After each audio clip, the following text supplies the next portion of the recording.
Bapa, terima kasih untuk hari ini Tuhan. Di hari yang Kau khususkan bagi kami, di hari kudus-Mu, di hari Sabat-Mu Tuhan, untuk kami boleh beribadah bersama-sama. Terima kasih Tuhan, terima kasih untuk waktu Tuhan kami boleh bersama-sama. Tuntun kami lewat firman-Mu Tuhan, untuk kami boleh menjalani hari-hari yang belum pernah kami lewati sebelumnya. Biarlah firman-Mu yang akan menuntun kami, membawa langkah kami Tuhan ke jalan-jalan yang sesuai dengan keinginan-Mu. Terima kasih Tuhan, terima kasih Engkau mengurapi hamba-Mu, untuk hamba boleh menyampaikan apa yang menjadi keinginan hati-Mu Tuhan. Bapa, terima kasih, terpujilah nama-Mu. Dalam nama Yesus kami berdoa. Amin. Puji Tuhan. Selamat sore Bapak Ibu sekalian. Shalom. Pertama kali saya terima kasih untuk Pastor Doni yang boleh memberi kesempatan, kepercayaan untuk saya boleh melayani hari ini. Bapak Ibu, saya perkenalkan dulu karena ini baru pertama kali saya ke tempat ini. Nama saya Pendeta Yohanes Penny. Saya berasal dari Padang, mengembalakan GBI Rock Padang di Sumatera Barat, dan kami memang sudah ada 7 cabang, ada 5 di Mentawai, 1 dan 2 di daratannya.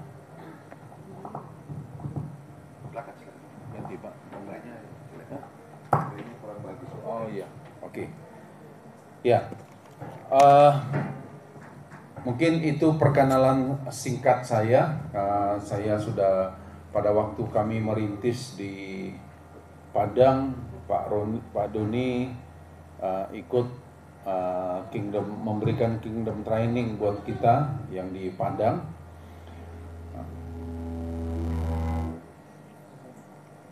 Ya, oke, ya. Nah, hari ini saya akan membagi firman Tuhan. Ialah lewat firman yang kita boleh sama-sama dengarkan untuk boleh menjadi berkat buat kita. Jadi kapan-kapan Bapak Ibu mampir ke Padang, nanti hubungi saya, ya, bisa kita jalan-jalan sana. Yang mau ke Mentawai juga boleh. Ada yang dari Padang di sini? Oh, ada yang dari Mentawai ya? Oh, yang kuliah di UPH? Bukan? Oh, udah selesai. Oh, orang Sikakap semua ini? Iya. Hah? Oh, ada yang Sipora. Oh, gitu. Berapa orang yang dari Mentawai? 1, 2, 3, 4. Oh, banyak juga ya, Pak. Ya. Puji Tuhan. Ya. Marusita. Ya. Jadi hari ini kita akan mau belajar sesuatu dari firman untuk kita boleh tentang menyembah dan mengenal Tuhan. Saya melihat begini, menyembah dan mengenal Tuhan ini adalah sesuatu yang mesti berjalan bersama-sama. Karena orang tidak mungkin menyembah Tuhan tanpa mengenal Tuhan. Atau orang mengenal Tuhan, tidak mungkin dia mengenal Tuhan dan dia tidak menyembah Tuhan. Jadi dua hal yang harus berjalan bersama-sama. Nah, saudara, dalam kelompok malaikat yang diangkat sebagai pemimpin itu ada beberapa. Saya melihatnya, saya sebutnya itu www, ya, seperti website-nya www. W yang pertama itu adalah word atau firman. Nah, ini dipimpin oleh satu malaikat yang namanya Gabriel. Jadi tugas malaikat Gabriel ini dan malaikat-malaikat yang dipimpinnya, tugasnya adalah menyampaikan firman dari Tuhan. Pesan dari Tuhan disampaikan. Nah, yang memimpin ini namanya Gabriel, ya. Jadi W yang pertama itu word atau firman.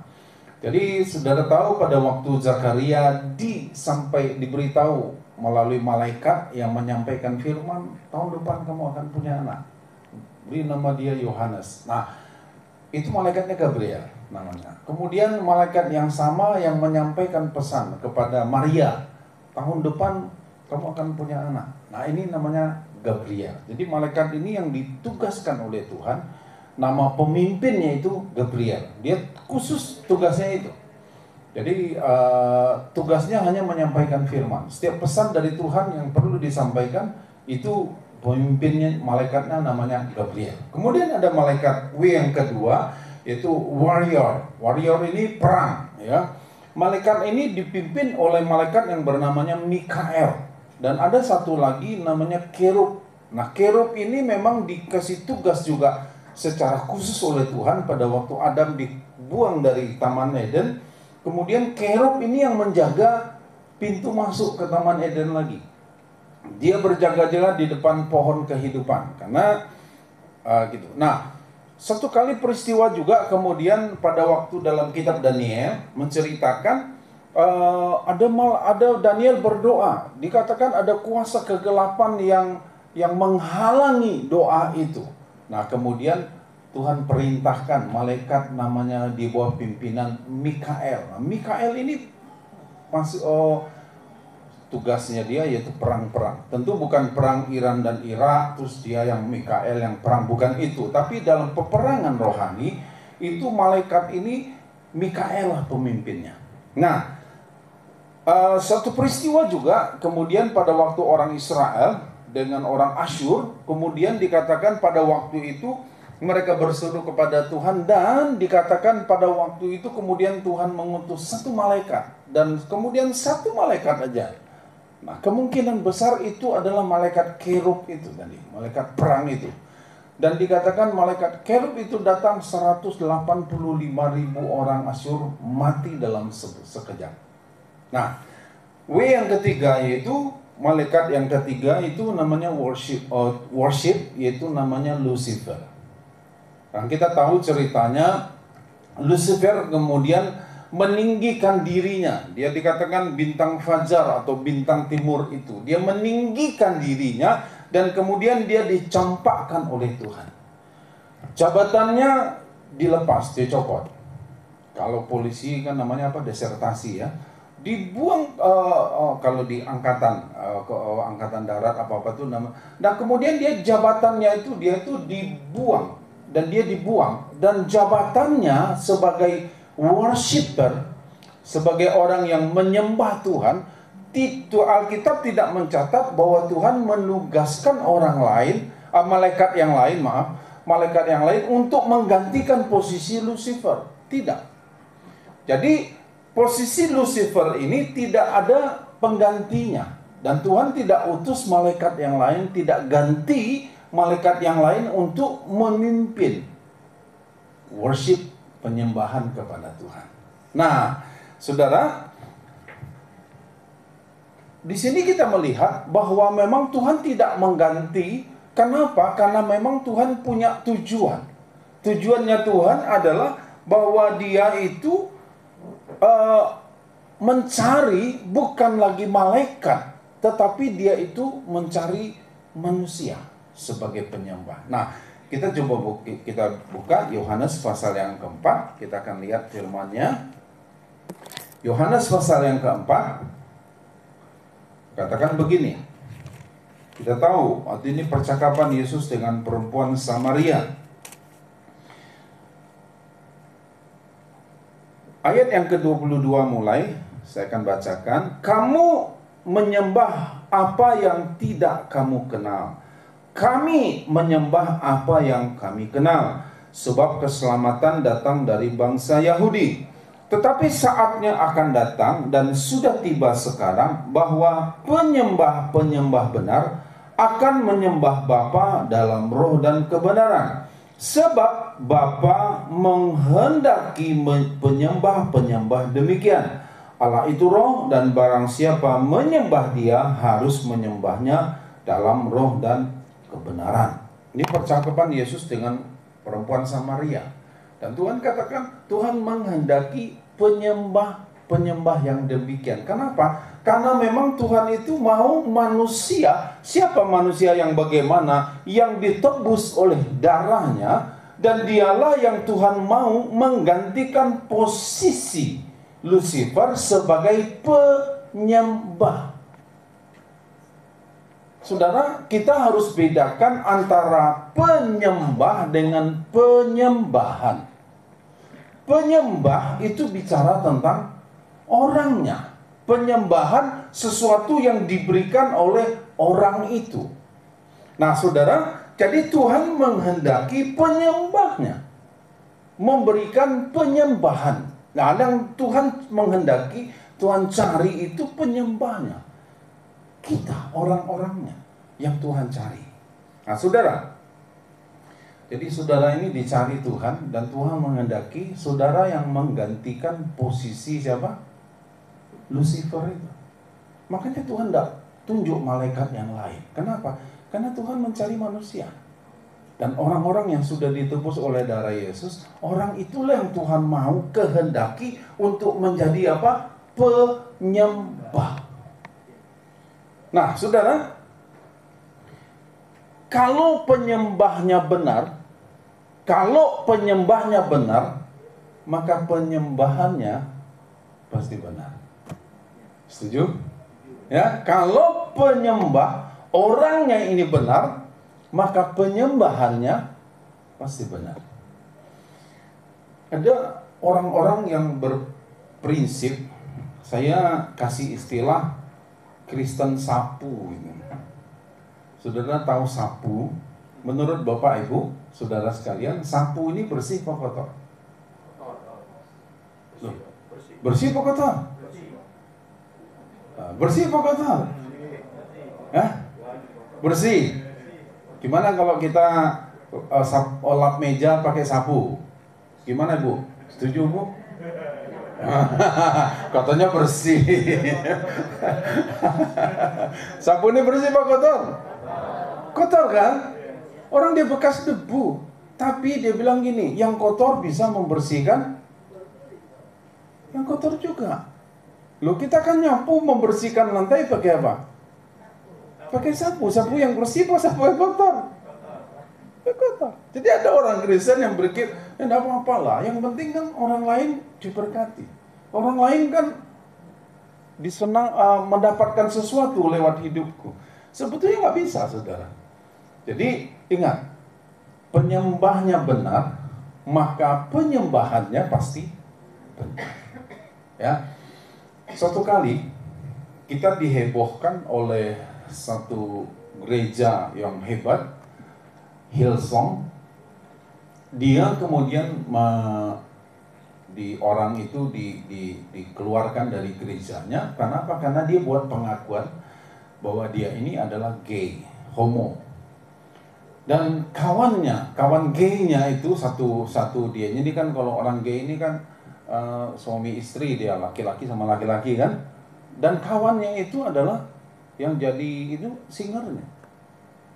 Nah, pada waktu kemudian Hillsong memutuskan bahwa mereka tidak menyetujui LGBT itu, dan kemudian mereka dikeluarkan, dan statement mereka ini bilang gini, loh, selama ini saya memimpin penyembahan di depan ini, kami berdua, tentu kalian diberkati. Loh, sekarang kok kalian kucilkan kami? Loh, dia bilang begitu loh, saudara. Jadi menurut dia, yang kotor juga bisa membersihkan yang kotor juga.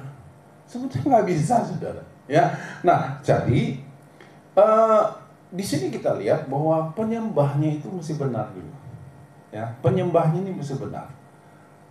Semua kita harus hidupnya benar, maka penyembahan kita akan benar. Ya, nah, jadi wajib bagi seorang penyembah untuk mengenal siapa yang ia sembah. Wajib menyembah. Siapa yang kita sembah? Nggak tahu, pokoknya nyembah aja. Ya nggak mungkin, nggak boleh itu terjadi. Nah, saudara, tadi dari Yohanes 4 ayat 22 tadi yang kita baca, Yesus kan ngomong sama perempuan Samaria, kamu menyembah apa yang tidak kamu kenal. Tetapi kami, kata Yesus, menyembah apa? Apa yang kami kenal. Jadi saya katakan begini, kualitas penyembahan seseorang itu sangat ditentukan oleh kualitas pengenalannya akan Tuhan. Ya, kualitas penyembahan seseorang akan sangat ditentukan oleh kualitas pengenalan dia kepada Tuhan. Seberapa kita mengenal Tuhan, maka itu akan menentukan ya penyembahan kita seperti apa kepada Tuhan. Oke ya, saya coba lanjut. Saudara, memang pengkhotbah ini kan tipenya kan ada macam-macam ya. Jadi karena saya tipe guru, jadi kayak ngajar ya, kayak ngajar sistematis begitu. Tapi saudara juga harus belajar menerima tipe-tipe yang lain ya. Ya harus diterima. Kenapa? Karena itu memperkaya kita ya. Nah, suatu kali pada waktu Paulus ada di kota Athena, kemudian pada waktu dia berada di kota Athena itu, dia keliling, dia survei, dia observasi, dia keliling ke kota itu, dan kemudian dia melihat memang orang Yunani sangat beribadah kepada Tuhan dalam tanda kutip. Tuhan yang mana? Tuhan yang mereka percayai. Jadi kalau Tuhan menolong mereka dalam hal misalnya wanita diberi kesuburan, maka mereka akan menyembah kepada dewi apa, itu dianggap kayak dewi kesuburan. Kalau dewa itu yang memberkati hasil ladang mereka, maka mereka akan percaya kepada dewa itu dan mereka memberikan sesembahan kepada dewa itu. Dan dikasih nama, dewanya apa, dewinya apa. Jadi saudara bisa bayangkan ada banyak dewa dan dewi, itu bisa ratusan, bisa lebih. Ya, bisa sangat banyak. Mungkin kalau saudara pergi ke satu kota, di kota yang lain di Indonesia ini, saudara juga bisa lihat ada begitu banyak patung-patung itu dan mereka namanya ada masing-masing. Nah, dalam kelilingnya Rasul Paulus itu di kota Athena itu, dan dia menemukan ada begitu banyak patung dan namanya masing-masing. Jadi kalau satu keluarga dia merasa ada dewa ini yang menolong, maka dia akan buat dewa itu dan ditaruh di rumahnya patungnya dan dikasih nama dewa ini karena dewa ini sudah menolong mereka ya. Nah, misalnya ada keluarga yang sudah bertahun-tahun tidak punya anak, kemudian mereka berdoa kepada dewi ini, ada 4 anak, dan kemudian patung dewi itu mereka taruh di rumah mereka. Nah, dalam Paulus mencari itu, dia menemukan ada satu patung. Di patung itu ditulis Allah yang tidak dikenal, kepada Allah yang tidak dikenal. Jadi tidak ada namanya Allah yang tidak dikenal itu. Tapi orang banyak berdoa di sana, banyak memberikan sesembahannya di sana. Nah, latar belakangnya itu begini. Suatu kali di Yunani itu, di Athena itu terjadi penyakit wabah, ya, penyakit wabah, penyakit menular. Nah, karena penyakit itu kemudian mereka berdoa kepada dewa-dewa mereka, dewa-dewa yang bisa mendatangkan kesembuhan. Mereka sudah berdoa dan ternyata penyakit menularnya ini makin parah. Nah, karena penyakit makin parah, mereka bingung. Nah, kemudian seorang filsuf yang bernama Epimenides, dia ngomong gini, berarti ada kuasa yang lebih tinggi dari dewa yang selama ini kita sembah. Ada kuasa yang lebih tinggi dari yang kuasanya lebih hebat daripada dewa itu. Nah, terus orang tanya, dewanya namanya apa? Waduh, saya nggak tahu, kata Epimenides. Saya nggak tahu. Nah, kalau begitu bagaimana caranya? Ya sudah, kita begini aja, kita berdoa kepada Allah yang kami tidak kenal. Siapa nama kamu? Tolonglah kami. Nah, saudara, tidak berapa lama kemudian penyakit wabah ini menurun dan akhirnya tidak terjadi wabah lagi. Banyak yang sembuh. Nah, untuk mengingat dan supaya mereka takut ada penyakit lagi, mereka bikin patungnya. Aduh, namanya siapa? Kita tidak kenal. Karena kita hanya menyebut Allah yang kepada Tuhan apalah gitu, yang dewa yang lebih tinggi kuasanya dari dewa ini, tolonglah kami. Makanya dibuat Allah yang tidak dikenal. Paulus begitu melihat patung itu, namanya begitu, kemudian pada waktu orang Yunani sedang berkumpul, dia mulai sampaikan firman. Nah, saudara, saya ingin ceritakan gini. Setelah Paulus ceritakan firman, dia beritahu, Allah yang tidak kamu kenal, aku beritahu, namanya adalah Yesus Kristus. Dia sampaikan firman, dia sampaikan Injil, dia ceritakan semua, dan dia katakan, Allah yang tidak dikenal itu, namanya Yesus Kristus. Kuasanya melebihi dewa-dewa yang kamu percayai. Dia sampaikan firman, dan banyak yang menjadi percaya. Nah, setelah mereka percaya, kalau Bapak Ibu lihat di Kisah Rasul pasal 17 ayat 16-34, setelah Paulus menyampaikan firman dan mereka menjadi percaya, artinya mereka mengenal siapa Allah yang sesungguhnya, baru kemudian mereka menyembah kepada Tuhan. Dulu mereka menyembah kepada Allah yang tidak dikenal. Kenapa? Karena mereka tidak kenal Allahnya. Setelah mereka kenal, maka mereka sekarang menyembah, saudaraku. Jadi, saya kan begini,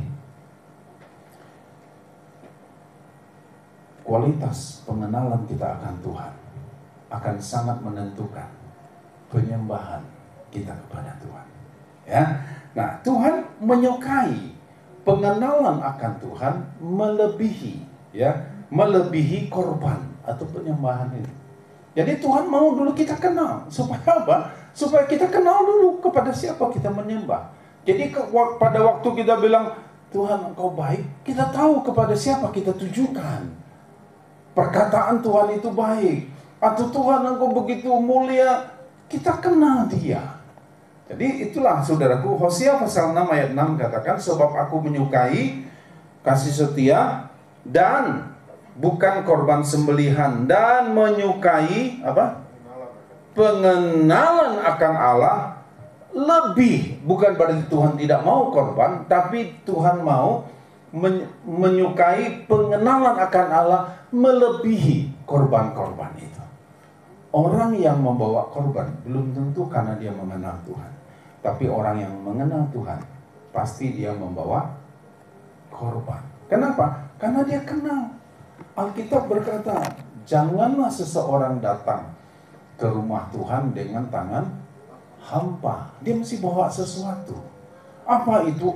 Korban syukur, ucapan terima kasih, datang tidak dengan ngomel-ngomel, datang tidak dengan marah-marah, tapi dengan ucapan syukur, dengan pujian, dengan sesuatu, dan kemudian dengan harta yang dia punya, dia bawa ke rumah Tuhan.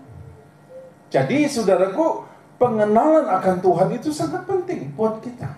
Penting, ya. Karena Tuhan bilang, Dia menyukai pengenalan akan Tuhan melebihi daripada korban. Nah, saya ingin mencatat ada satu orang yang bernama Abraham yang bisa menyembah Tuhan dalam keadaan yang kita tahu, aduh, dia membawa korban itu sesuatu yang menurut kita, aduh, berat sekali, sulit sekali, tapi dia bisa, ya. Nah, saya kepingin menyampaikan ini, kita belajar ya dari Abraham. Dalam Kejadian pasal yang ke-22 ayat yang ke-5. Kejadian 22 ayat yang ke-5. Dikatakan begini, kata Abraham kepada kedua bujangnya itu, tinggallah kamu di sini dengan keledai ini, aku beserta anak ini akan pergi ke sana, kami akan sembahyang, sesudah itu kami kembali kepadamu. Latar belakangnya itu begini. Diperkirakan waktu itu Ishak sudah berumur 12 tahun. Nah, satu kali kemudian Tuhan datang kepada Abraham.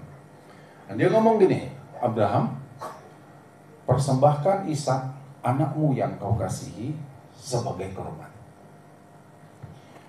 Dan kemudian dalam Kejadian 22 mencatat, pagi-pagi kemudian besoknya Abraham sudah bawa semua perlengkapan untuk korban dan Ishak.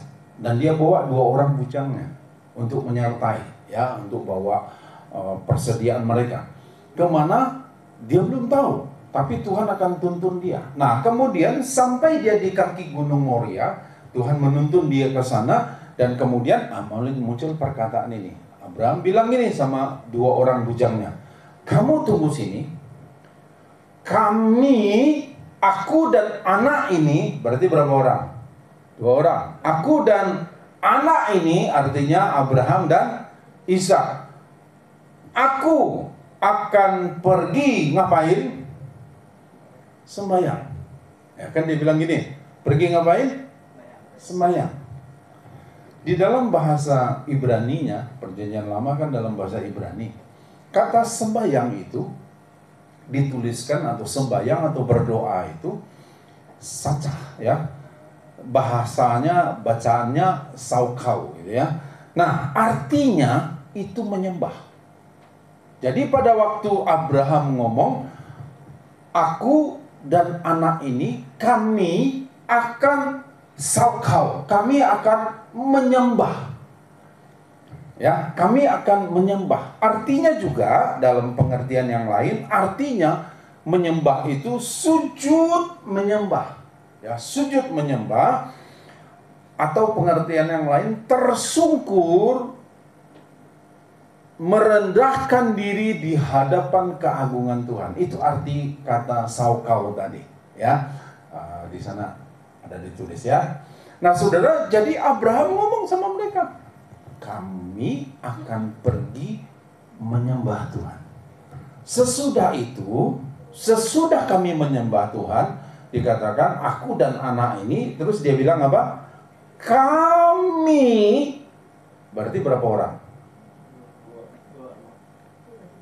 Kalau dia bilang 1, aku akan balik lagi.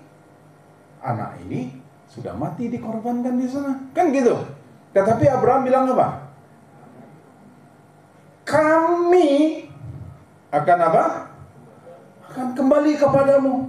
Jadi kami berangkat berdua, pulang berdua lagi. Nah, ini ya. Jadi saudaraku, kalau kita teliti baca firman Tuhan, akan banyak pengertian yang terungkap. Ya, kalau kita baca Alkitab seperti baca koran, banyak yang lupa, ya kan? Kalau kita baca koran ditanya ceritanya apa, nggak tahu. Pokoknya Persija menang, itu aja. Bagaimana jalan ceritanya, Anda tahu. Pokoknya itu baca koran, kan begitu ya. Oh, Jokowi meresmikan itu, apa ceritanya, Anda tahu. Pokoknya itu. Nah, kalau kita baca dengan teliti, sudah akan bisa menemukan kekayaan yang luar biasa dari firman-Nya. Dia kan bilang begitu, kami pergi sembahyang, dan kemudian kami akan kembali lagi. Artinya dia pergi berdua, pulang berdua. Terus kan dia bawa Ishak itu ke atas Gunung Moria, gunanya untuk apa? Untuk dikorbankan. Loh, kok bisa pergi berdua, kemudian Ishak dipersembahkan sebagai korban, kok dia bisa balik berdua? Loh, Ishaknya bagaimana? Tidak jadi dikorbankan. Nah, kira-kira kan pemahamannya begitu. Nah, saudara, jadi di sini kita mau belajar lihat bagaimana sikap Abraham. Sikapnya pada waktu dia mendapatkan pesan dari Tuhan. Abraham persembahkan Ishak sebagai anak. Bagaimana sikapnya? Pagi-pagi dia sudah berangkat, sebelumnya dia sudah siapkan kayunya, dia siapkan tali untuk ikat Ishak, dia siapkan pisau untuk mengorbankan Ishak. Sikapnya, kira-kira menurut saudara nih, menurut Bapak Ibu, Ishak tuh nantinya tuh dipotong-potong nggak? Kalau bahasa sekarang kan dimutilasi, ya kan gitu ya. Kira-kira menurut kita nih, Ishak itu dipotong-potong enggak? Siapa yang bilang iya? Siapa yang bilang tidak? Oke, yang enggak angkat tangan? Iya dan tidak. Oke, siapa yang percaya Ishak itu ini nih? Kita kan sudah tahu nih ceritanya nih. Makanya kita enggak jadi dipotong. Iya, sudah tahu ceritanya. Tapi kita coba ke dalam alam pikirannya Abraham waktu peristiwa itu terjadi. Menurut Bapak Ibu, Abraham itu sangat yakin enggak bahwa Ishak ini dipotong-potong? Siapa yang bilang yakin Ishak itu akan dipotong-potong? Kembali lagi, jangan masuk ke dalam alam pikiran sekarang setelah Alkitab mencatat. Kita coba ke dalam alam pikiran sekian ribu tahun yang lalu. Waktu itu Abraham tidak tahu bahwa Tuhan sediakan domba. Betul ya? Tetapi kira-kira pengertiannya Abraham, apa yang ada di pikirannya, Ishak itu akan dipotong-potong enggak? Ya, dari mana kita tahu? Dia bawa pisau. Iya kan? Dia akan bawa pisau. Artinya Ishak itu akan dipotong. Kenapa? Karena dia sudah taruh Ishak itu di atas. Dia sudah bikin mezbah, dia sudah susun kayu, dia sudah ikat Ishak dan dia taruh Ishak di atas kayu itu. Dan dia sudah menghunuskan pisaunya untuk mau jadikan Ishak sebagai korban. Dalam pikirannya dia, Ishak ini pasti akan dipotong-potong. Dari mana kita tahu? Ibrani pasal 11. Ibrani pasal 11 ayat yang ke-17 dan 18.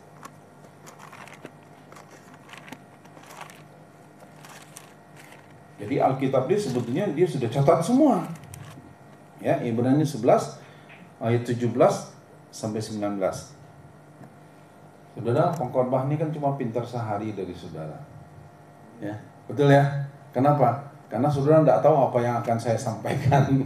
Sementara saya, setelah saudara tahu, ya sudah sama-sama tahu kita. Udah selesai. Ya, udah sama-sama tahu kan? Nah, tinggal siapa yang mempraktekannya. Ya, ayat 17 sampai 19. Karena iman, maka Abraham tatkala ia dicobai, mempersembahkan Ishak. Ia, Abraham, yang telah menerima janji itu rela mempersembahkan anaknya yang tunggal, walaupun kepadanya telah dikatakan keturunan yang berasal dari Ishaklah yang akan disebut keturunanmu. 19, perhatikan. Karena ia ini siapa? Abraham berpikir, apa yang dia pikirkan? Bahwa Allah berkuasa membangkitkan orang-orang sekalipun dari antara orang mati. Dan dari sana ia seakan-akan telah menerimanya kembali. Jadi Abraham ini yakin enggak Ishak itu mati dikorbankan? Hah? Yakin? Dari mana? Dari ayat ini bilang apa? Apa yang dia yakini?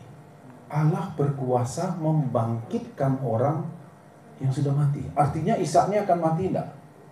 Setelah dia potong, kemudian dia bakar kayu bakar itu, dagingnya habis enggak? Habis kan? Habis kan? Tulangnya terbakar enggak? Habis kan? Betul, logikanya kan begitu kan? Tapi Abraham berpikir apa? Sekalipun dagingnya habis dibakar, tulangnya boleh hancur nanti, dibakar oleh api, Tuhan akan bangkitkan kembali dia. Itu yang dia percayai. Dan Tuhan katakan, dari sana dia menerima kembali. Dari mana Abraham bisa dikatakan dia menyembah Tuhan? Dia bisa sujud menyembah Tuhan, sikap hatinya benar. Dari mana? Karena dia mengenal Tuhan. Tuhan yang dia kenal dengan Tuhan yang memberikan perintah. Dan dia katakan, aku kenal dia.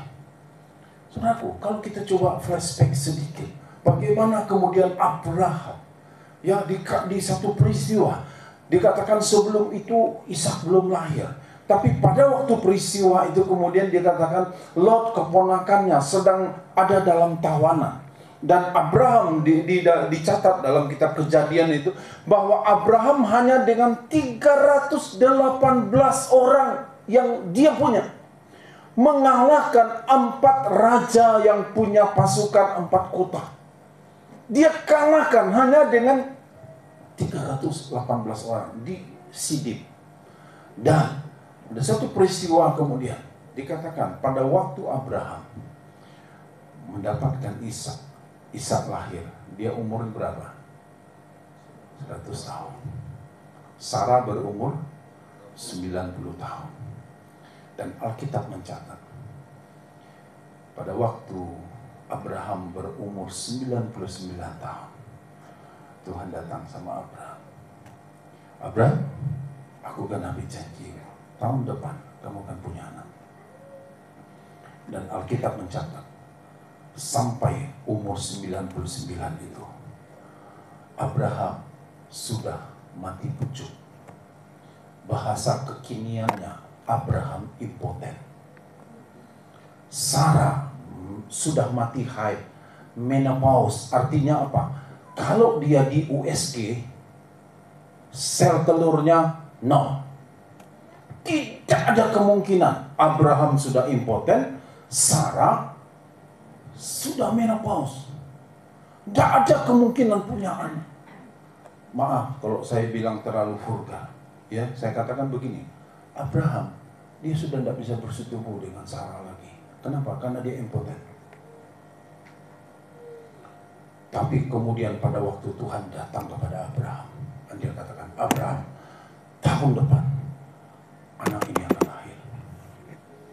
Dan apakah tiba-tiba tanpa persetubuhan Abraham dengan Sarah dan tiba-tiba Ishak lahir? No.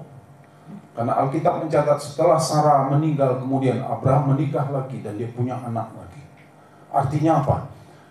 Pada waktu Tuhan berkata Abraham tahun depan, dan Tuhan pulihkan, tiba-tiba sel telurnya Sarah muncul. Tiba-tiba Abraham, dan dia bisa lakukan hubungan suami istri. Dan kemudian tahun depan Ishak lahir. Dan Abraham dia tahu tubuhnya seperti apa dia dulu. Dan pada waktu kemudian Tuhan katakan, tahun depan kamu punya anak, tiba-tiba dia merasakan ada perubahan dalam tubuhnya. Dan sehingga pada waktu Ishak dibawa jadi korban, dan dia hanya mengingat ini, aku yang tidak mungkin punya anak, tiba-tiba Tuhan bisa lakukan itu. Sekarang setelah anak ini ada, dia berumur 12 tahun, kalaupun Tuhan minta lagi sebagai korban, sementara dia sedang menuntut Ishak untuk pergi ke Gunung Moria, sementara dia sedang mempersiapkan mesbah, sementara dia susun kayu yang ada dalam pikirannya, seperti apa yang kitab Ibrani katakan, Tuhan akan bangkitkan Ishak lagi, sekalipun dagingnya terbakar, sekalipun tulangnya hancur dibakar, Tuhan akan bangkitkan kembali Ishak. Dan itulah pengenalannya akan Tuhan yang membawa dia bisa menyembah Tuhan. Aku kenal Allah itu, dia yang berjanji kepadaku memberikan Ishak, dan aku kenal dia pasti bisa bangkitkan Ishak sekalipun Ishak sudah mati. Aku kenal dia, dan dia bisa menyembah Tuhan. Saudaraku, pengenalan kita akan Tuhan, kualitasnya akan menentukan kualitas penyembahan kita kepada Tuhan. Saudara sedang mengalami apa hari-hari ini? Kesulitan apa yang sedang ada di depan kita? Mungkin kita berkata, nggak ada jalan keluar lagi. Kenallah Allah. Bukankah dia yang sudah menyelamatkan hidupmu? Bukankah dia yang sudah menolong kita di hari-hari yang lalu? Kalaupun besok, lusa, atau minggu depan, tahun depan, atau kapan saja kita sedang mengalami satu keadaan, ingatlah, kenallah Tuhanmu. Kalau dia sudah menyelamatkan hidup kita, masa dia tidak akan tolong kita dalam hidup kita di bumi ini? Kalau dia sudah memberikan nyawanya untuk menyelamatkan kita, masa dia tidak akan tolong kita hanya untuk masalah makan, untuk masalah pakaian dan sebagainya? Masa dia tidak akan tolong kita sementara hidupnya sendiri dia berikan di kayu salib? Masa dia tidak akan tolong kita? Kenallah Allahmu. Dia Allah yang penuh dengan kasih. Dia Allah yang kuasanya tidak terbatas. Allah yang sanggup menolong kita. Kalau orang lain dia tolong. Kalau teman-teman kita dia sudah tolong. Kalau orang lain sudah mengalami mujizat, kita juga pasti. Kenapa? Karena kita kenal dia. Karena kita kenal dia. Suatu kali, seorang jemaat kami tiba-tiba terdiagnosa dia mengalami kanker tulang. Dan harapannya dokter bilang kemungkinannya hanya 30% untuk kamu bisa jalan. Kalau enggak, berarti kamu harus dipasang ini, lakukan ini, lakukan ini. Dokter izin, dia bilang, izinkan saya pulang dulu. pulang ke rumah dan kemudian kita berdoa. Dan dia bilang gini, pengakuannya dia bilang gini, sembuh tidak sembuh, pulang dari berobat, saya akan melayani Tuhan. Sembuh atau tidak sembuh, saya akan melayani Tuhan. Saudaraku, mari belajar kenal Allah kita. Dia buat mujizat, tidak buat mujizat, dia bilang, aku tetap mengasihimu Tuhan. Sadrak Mesakh Abednego pernah katakan, sekalipun kami harus mati, tapi kami tidak akan berubah setia kepada Allah yang kami percaya. Kenapa? Karena kami kenal Dia. Kami kenal Dia. Belajar mengenal Tuhan. Kenapa? Karena pengenalan kita akan menentukan seperti apa penyembahan kita. Tuhan sedang membawa kita hari-hari ini untuk lebih mengenal Dia.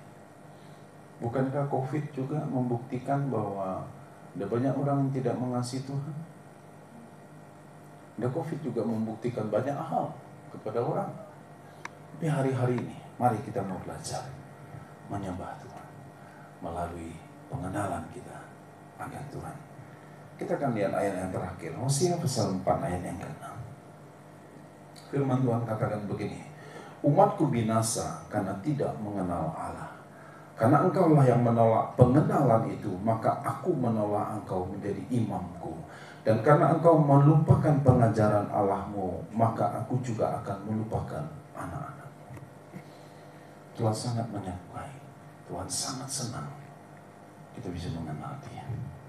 Kenallah kasih-Nya, kenallah jalan-jalannya, kenallah Dia secara pribadi. Itu penting buat kita.